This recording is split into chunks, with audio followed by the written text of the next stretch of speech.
Hello friends, welcome to our bake and more. ఈరోజు ఈ వీడియోలో నేను క్రిస్మస్ స్పెషల్గా చాక్లెట్ ప్లమ్ కేక్ని ఈజీగా ఇంట్లోనే ఎలా చేసుకోవాలో చూపిస్తున్నానండి. సో వీడియో స్కిప్ చేయకుండా పూర్తిగా చూడండి.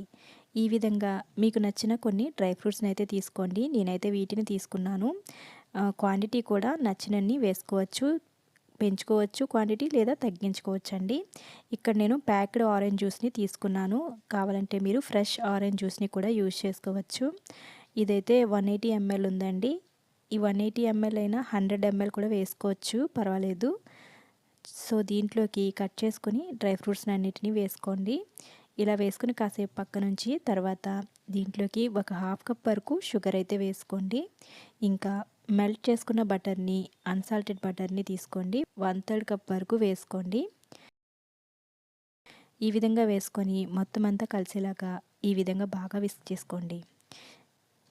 మీరు ఎగ్లెస్ చేసుకోవాలంటే ఈ విధంగానే చేసేసుకోవచ్చండి. నేనైతే ఎగ్స్తో చేస్తున్నాను.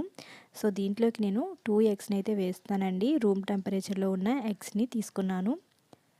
సో ఈ విధంగా వేసుకొని ఎగ్ అంతా కూడా ఫోమీగా అయ్యేంత వరకు కూడా బాగా విస్క్ చేసుకోండి.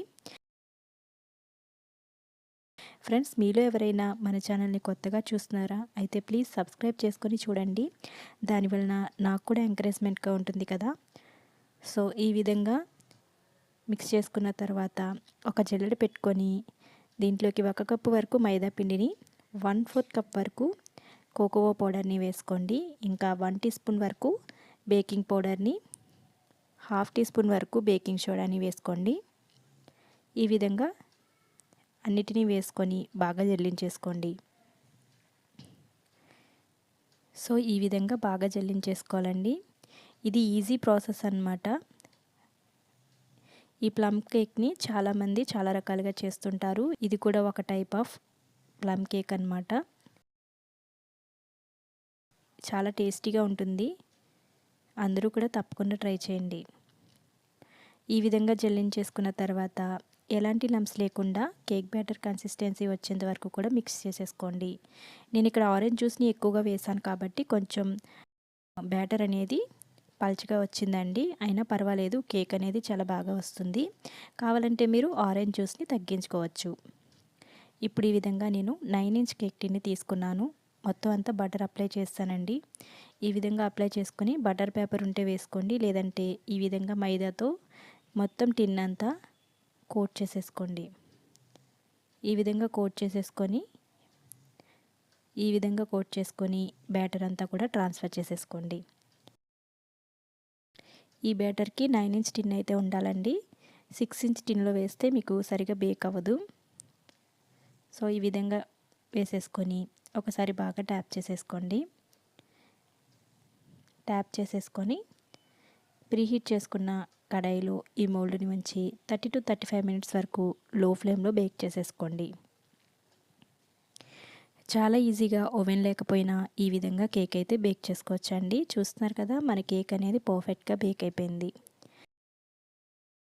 ఇప్పుడు మనకి ఇది హాట్గా ఉందండి. హాట్గా ఉన్నప్పుడే మనం ప్లమ్ కేక్ అనేది పైన డ్రై ఫ్రూట్స్తో ఉంటుంది కదా, సో ఆ లుక్ రావడానికి నేను పైన డ్రై ఫ్రూట్స్తో గార్నిష్ అయితే చేస్తున్నాను.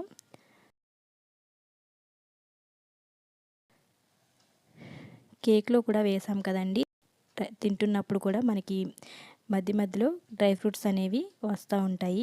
చాలా టేస్టీగా ఉంటాయి.